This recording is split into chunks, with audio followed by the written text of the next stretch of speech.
بسم اللہ الرحمن الرحیم۔ حضور پاک صلی اللہ علیہ وسلم نے ارشاد فرمایا، جو جان بوجھ کر ایک نماز چھوڑتا ہے اس کا نام جہنم کے اس دروازے پر لکھ دیا جاتا ہے جس سے وہ داخل ہوگا۔ منقول ہے، بروز قیامت وہ یعنی نماز کے معاملے میں سستی کرنے والا اس حال میں آئے گا کہ اس کے چہرے پر 3 سطریں لکھی ہوں گی۔ نمبر 1، اے اللہ کا حق برباد کرنے والے۔ نمبر 2، اے اللہ کے غضب کے ساتھ مخصوص۔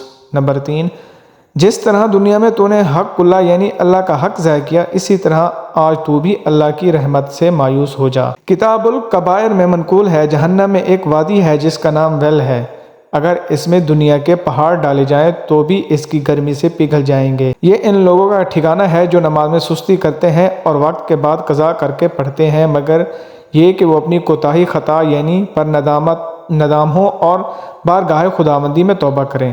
اللہ پاک نے حضرت سیدنا داؤد علیہ السلام کی طرف وحی فرمائی، اے داؤد، بنی اسرائیل سے کہو جس نے ایک بھی نماز چھوڑی وہ مجھ سے قیامت کے دن اس حال میں ملے گا کہ میں اس پر غضب فرماؤں گا۔ حضرت سیدنا ابن عباس رضی اللہ تعالی عنہ ارشاد فرماتے ہیں، جہنم میں ویل نامی خوفناک وادی ہے جس کی گرمی سے خود جہنم بھی پناہ مانگتا ہے، اور یہ اس شخص کا ٹھکانہ ہے جو نماز کو وقت گزار کر پڑھتا ہے۔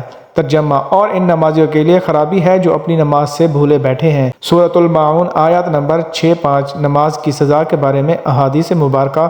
نمبر 1، حضور اکرم صلی اللہ تعالی علیہ وآلہ وسلم کا فرمان ہے، مسلمان اور کافر کے درمیان نماز کو چھوڑنے کا فرق ہے۔ 2، نبی کریم صلی اللہ علیہ وآلہ وسلم کا فرمان عبرت نشان ہے، جو نماز کے معاملے میں سستی کرے گا اللہ عز و جل اسے 15 سزائیں دیں گے، ان میں سے 6 دنیا میں، 3 موت کے وقت، 3 قبر میں اور 3 قبر سے نکلنے کے بعد ہوں گی۔ دنیا کی 6 سزائیں یہ ہیں: 1، اللہ عز و جل اس کی عمر سے برکت ختم کر دیں گے۔ 2، اللہ عز و جل اس کے چہرے سے نیک لوگوں کی علامت مٹا دیں گے۔ نمبر 3، اللہ عز و جل اس کے کسی عمل پر اجر و ثواب نہ دیں گے۔ نمبر 4، اس کی کوئی دعا حق تعالی آسمان تک بلند نہ ہونے دیں گے۔ نمبر 5، دنیا میں مخلوق اس سے نفرت کرے گی۔ اور نمبر 6، نیک لوگوں کی دعا میں اس کا کوئی حصہ نہ ہوگا۔ موت کے وقت کی 3 سزائیں یہ ہیں: 1، ذلیل ہو کر مرے گا۔ نمبر 2، بھوکا مرے گا۔ نمبر 3، مرتے وقت اتنی سخت پیاس لگے گی کہ اگر سارے دریاؤں کا پانی بھی اسے پلا دیا جائے تو پیاس نہ بجھے گی۔ قبر میں 3 سزائیں یہ ہوں گی: نمبر 1، اللہ عز و جل اس پر اس کی قبر کو تنگ کر دیں گے اور قبر اسے اس طرح دبائے گی کہ اس کی پسلیاں ٹوٹ پھوٹ کر ایک دوسرے میں پیوست ہو جائیں گی۔ نمبر 2، اس کی قبر میں آگ بھڑکا دی جائے گی جس سے انگاروں میں وہ دن رات الٹ پلٹ ہوتا رہے گا۔ نمبر 3، اس پر ایک اژدہا مسلط کر دیا جائے گا جس کا نام الشجاع القرع یعنی گنجا سانپ ہے۔ اس کی آنکھیں آگ کی اور ناخن لوہے کے ہوں گے، ہر ناخن کی لمبائی 1 دن کی مسافت کے برابر ہوگی۔ وہ گرجدار بجلی کے مثل آواز میں کہے گا، میں الشجاع القرع ہوں، مجھے میرے رب عز و جل نے حکم دیا ہے کہ میں تجھے فجر کی نماز ضائع کرنے کے جرم میں صبح تا وقت ظہر اور نماز ظہر ادا نہ کرنے پر ظہر تا عصر اور نماز عصر ضائع کرنے پر عصر تا مغرب، مغرب نہ پڑھنے پر مغرب تا عشاء اور عشاء کی نماز ضائع کرنے پر عشاء سے صبح تک مارتا رہوں، اور جب بھی وہ ایک ضرب لگائے گا تو مردہ 70 ہاتھ زمین میں دھنس جائے گا، تو وہ اپنے ناخن زمین میں داخل کر کے اس کو نکالے گا اور یہ عذاب اس پر قیامت تک مسلسل ہوتا رہے گا۔ ہم عذاب قبر سے اللہ کی پناہ طلب کرتے ہیں۔ قیامت کے دن کی 3 سزائیں یہ ہیں: 1، اللہ عز و جل اس پر ایک فرشتہ مسلط کر دیں گے جو اسے منہ کے بل گھسیٹتے ہوئے جہنم کی طرف لے جائے گا۔ 2، حساب کے وقت اللہ عز و جل اس کی طرف ناراضگی والی نظر سے دیکھیں گے جس سے اس کے چہرے کا گوشت جھڑ جائے گا۔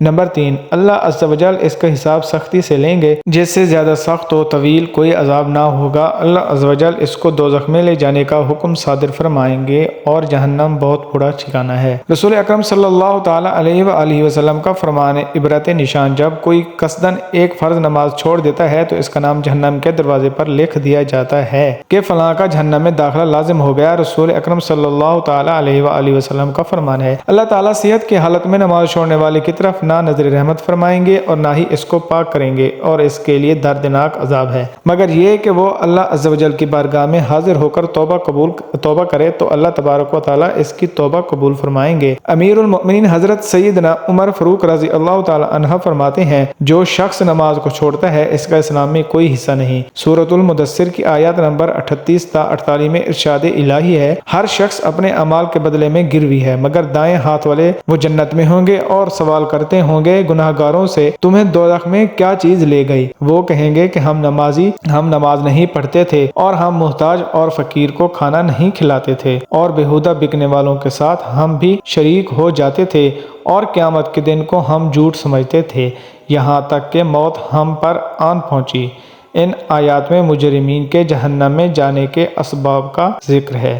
ان میں سب سے پہلا سبب یہی مذکور ہوا ہے کہ ہم نماز نہیں پڑھا کرتے تھے، گویا یہاں بے نمازی کا انجام بتایا گیا ہے، جبکہ سورۃ المرسلات میں فرمایا تم دنیا میں کچھ کھا پی لو اور تھوڑا سا مزہ اٹھا لو، تم مجرم و گناہ گار ہو، اس دن کو جھٹلانے والوں کے لیے سخت ہلاکت ہے۔ اگلی آیات میں فرمایا گیا ہے، اور جب ان سے کہا جاتا ہے کہ نماز کے لیے جھکو تو نہیں جھکتے، یعنی نماز نہیں پڑھتے، اس دن جھٹلانے والوں کے لیے تباہی ہے۔ اللہ تعالیٰ صحت کی حالت میں نماز چھوڑنے والے کی طرف نہ نظر رحمت فرمائیں گے اور نہ اس کو پاک کریں گے، اور اس کے لیے دردناک عذاب ہے۔ مگر یہ کہ وہ اللہ عز و جل کی بارگاہ میں حاضر ہو کر توبہ کرے تو اللہ تعالیٰ اس کی توبہ قبول فرمائیں گے۔ نماز کی پابندی لازمی کریں، قیامت والے دن بھی سب سے پہلے نماز کا حساب لیا جائے گا۔ اگر ہم 5 وقت کی نمازی ہوں گے تو ہم کامیاب قرار پائیں گے، اور اگر ہم نماز سے منہ موڑا ہوگا تو اللہ تعالیٰ قیامت والے دن ہم سے منہ موڑ لیں گے۔ اللہ تعالیٰ سے دعا ہے کہ وہ ہمیں 5 وقت نماز پڑھنے کی توفیق عطا فرمائیں اور ہماری آنے والی نسلوں کو بھی نماز کا پابند بنائیں،